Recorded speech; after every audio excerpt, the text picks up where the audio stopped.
Morning, it's the 30th of June and I'm afraid it's the end of the road for these 7.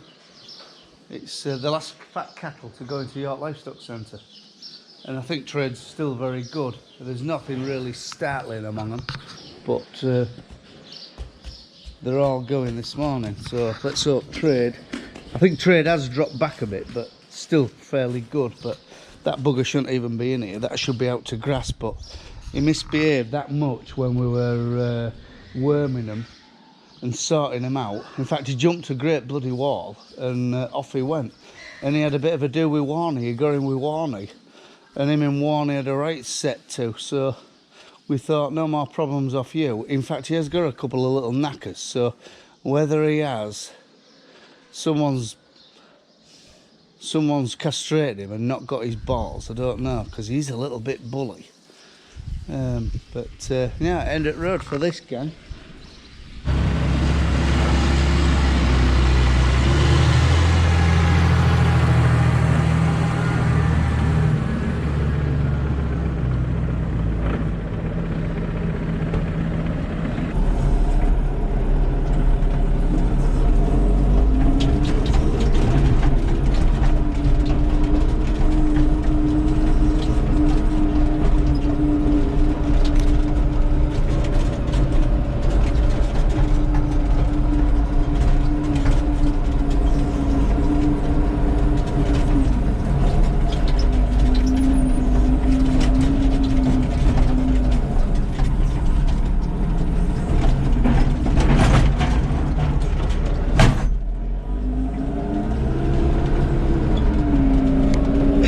Well, we cut on the other day, and we aren't putting any more slurry on it, because I think how dry it is, all the roots from the grass will just shoot to get the slurry, and it'll burn the roots. So we're just putting a bit of compost on top, and hopefully on Wednesday we're due a bit of rain and it'll wash it in. So whether it's looking like we're going to get a third cut actually. Today, look, what did he say? 31 today, 32 degrees, look.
Relentless heat today, 32 degrees now, and I don't know whether we're wasting our time, but if we don't just keep at it, everything's drying out as quick as we're putting water on really.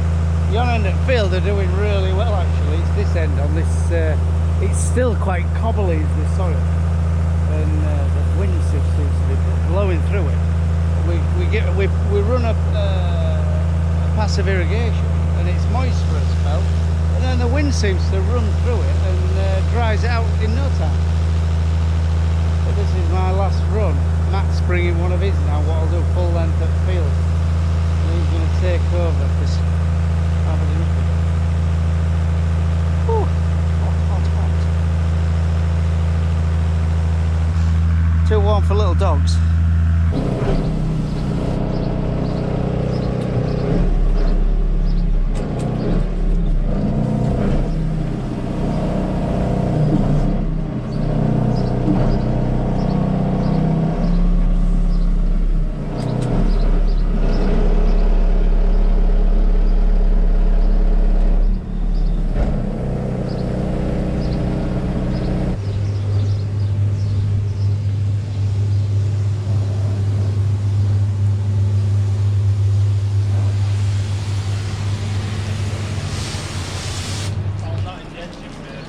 What?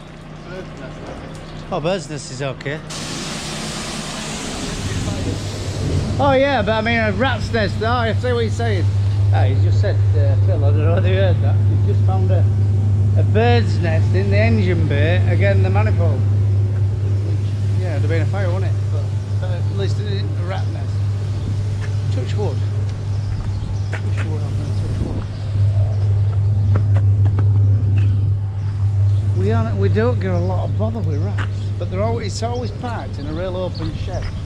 And we always blow it off religiously. But we do this just a week before we're going to harvest, because some people do it after they're finished, and I can just see water hanging about where it shouldn't be, like in bearings and electrics and one thing or another. So we just blow off, so there's not hardly an ounce of cap on it. Phil's still got his Union Jack flag on, looking sorry for itself.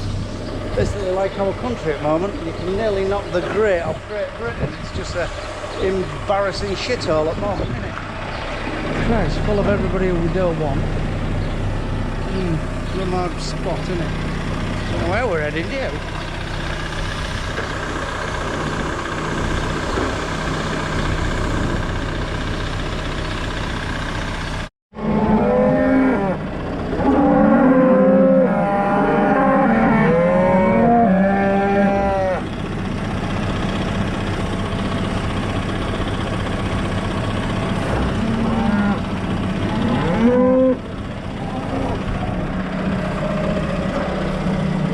Them two little shaved areas is where we had our TB test the other day, and they just shave a bit of an area and they just inject a tiny bit of TB into them, and they measure the skin at that point, and then on Thursday the lady's coming back to measure again, and we've done every cow what's had a calf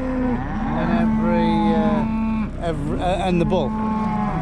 And as I say, she'll measure again on Thursday, and if there's a reactor, it swells up. So fingers crossed.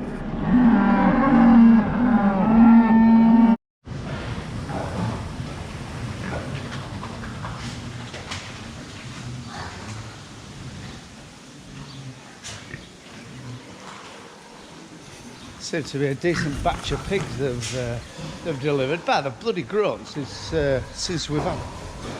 They really have. We'll produce some straw soon. Is it going to be in short supply? I don't know. We seem to have plenty, but one of our neighbours had had a go, and local straw dealers had took some off him, and said they want a lot behind combine by the time. It looked okay in the crop, but by the time it gone through combine, it seemed to be broken up and didn't bear up too much. So I don't know. Watch this space. I know there ain't going to be a lot of second quality, second cut grass if it don't come some rain. We had 6 mil yesterday, but 6 mil when it's as dry as it is, it's not worth having, really, is it? It just sort of selects dust on top.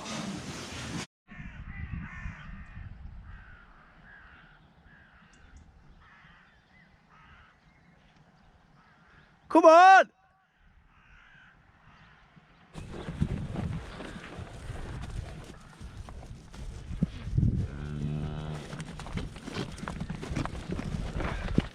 Come on!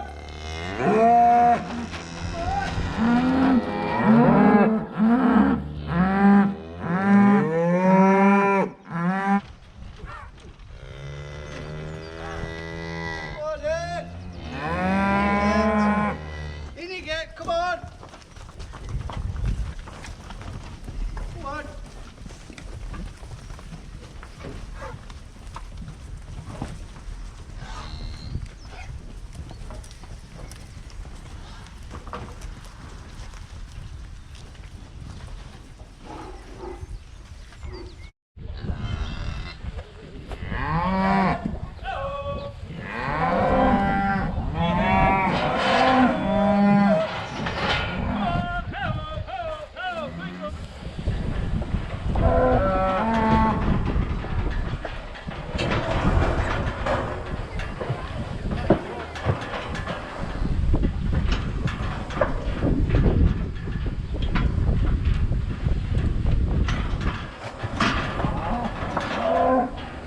We've got Helen here from Bishopton Vets, and she's doing our TB test.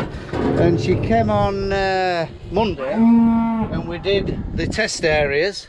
And now it's Thursday, we're doing the check-in. And what we're looking for, just swellings, aren't we? Swellings, yeah.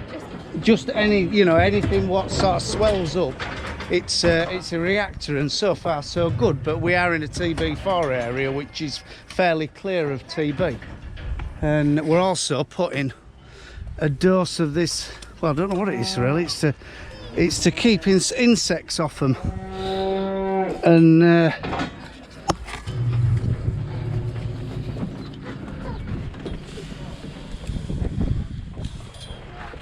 for the prevention of sort of Smallenberg, which is deformed calves, and blue tongue, because with the warm weather you'd think that there was quite a few insects coming across from the continent. Maybe coming in them little boats.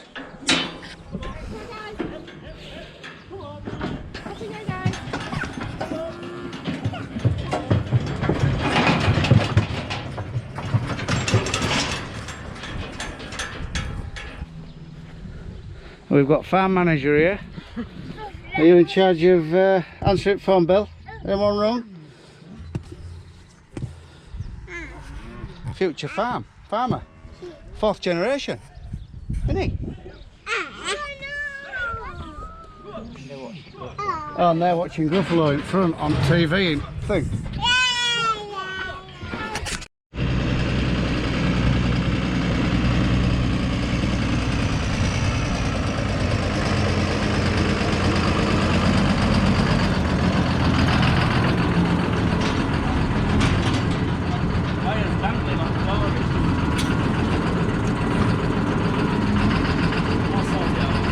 That's alright, isn't it?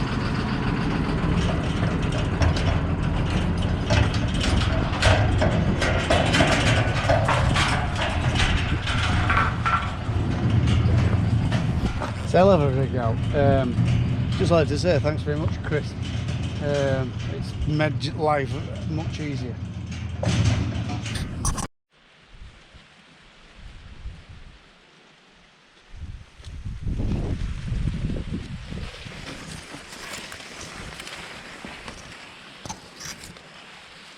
Just having a walk in our maze, and very pleased with the maze itself.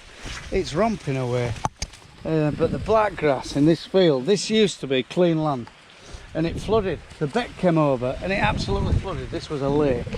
What will it be? 2023, a big lake. Anyway, the flood water must have brought a lot of bloody blackgrass seed in.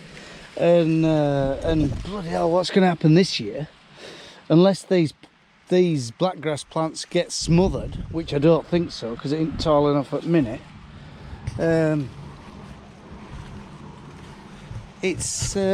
going to deposit loads of seeds. So, Christ, this might have come spring corn for a year or two now. Yeah, look at the maze. Not bad, is it?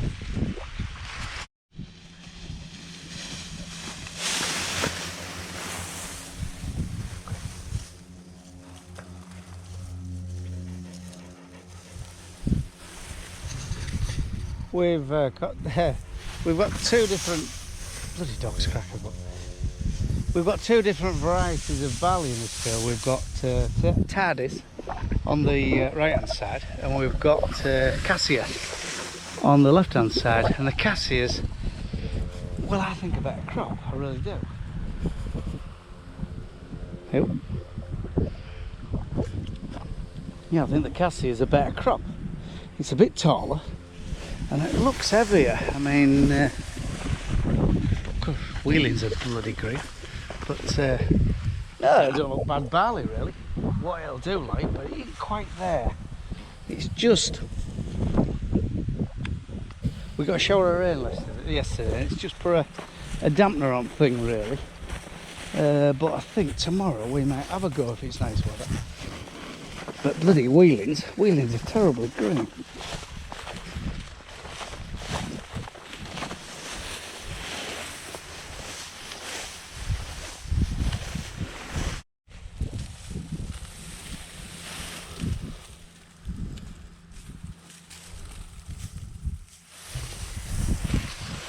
Missed that bugger when we were wild open.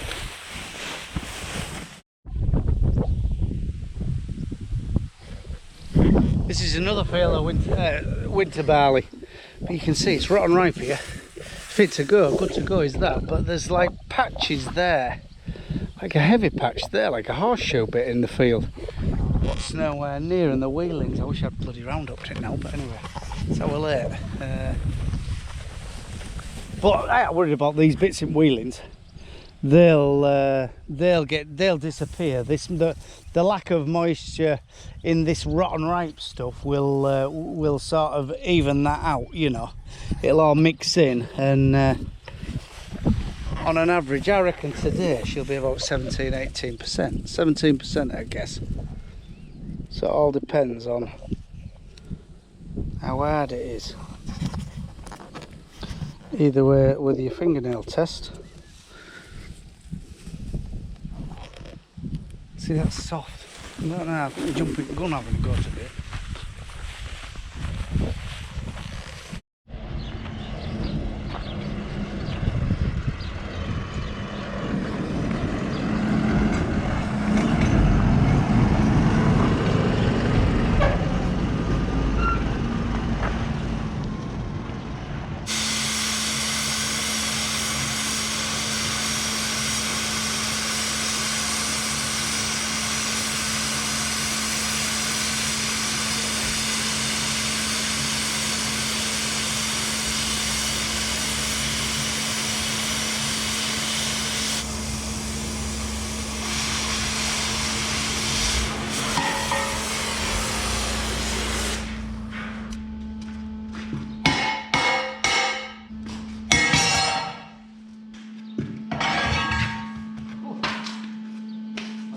Spin, look.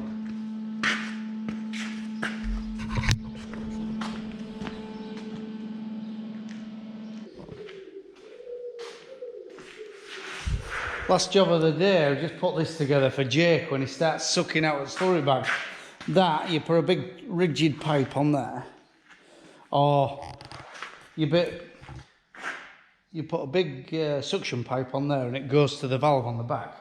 The tap on the back, you lift it up, and this is above the slurry, so you don't have to shut the valve all the time. Especially, well, you do when the bag's totally full, as it would, the pressure of the bag would push it out. But if you get down to a certain level, this will suck out of the slurry bag without stopping the valve all the time. Anyway, Pichon, the tanker manufacturers, issue you with one which clips to the side. Anyway, he had it buckled up in 3 weeks. It was made of nothing, absolutely made of nothing. So we sort of decided to have a permanent one here, so he don't have to shift it about with him. And it's here now, in place, so he can. And what he does, he's got a bloody great arm, self-fill arm, on his side of his tanker. So he just drives nearby, sits it down on there, and then starts it. It's got a quick fill, hydraulic filler on it. A real quick filler. So yeah, he won't bust that, I don't think.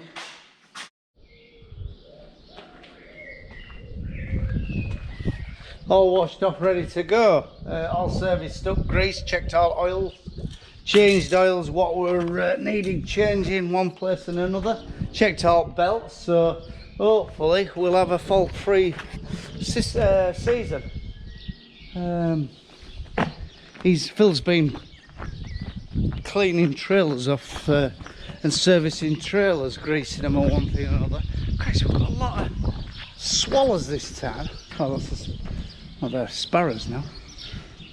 But we've got a lot of swallows flying around our yard. Quite tidy, aren't we? Yeah, Phil's been sorting trailers out today. We've changed a couple of tyres on, well, he bust one. So we changed the tyre on Old World. She's getting quite thin, is our Old World trailer. Floor's getting very thin.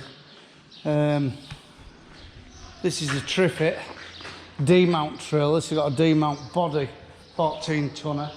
That's a good trailer. It rides beautiful, does that one. So he's got a couple more to do, and then we're about harvest ready. Corn store down other farm, it's still got bloody wheat in it, and we sold that, terrible price. And I've heard harvest prices, I've only heard barley, £150 a tonne. It ain't enough, I'm afraid. That is not enough. There's barely anything in it at that, is it? You don't want no disasters, do you? So, but anyway, on that note, tea time. So, right from a rough hard farm in East Yorkshire. If you like this channel, like and subscribe, or whatever you do. And 2 or 3 a week of, like I say, farm in East Yorkshire. Bye for now.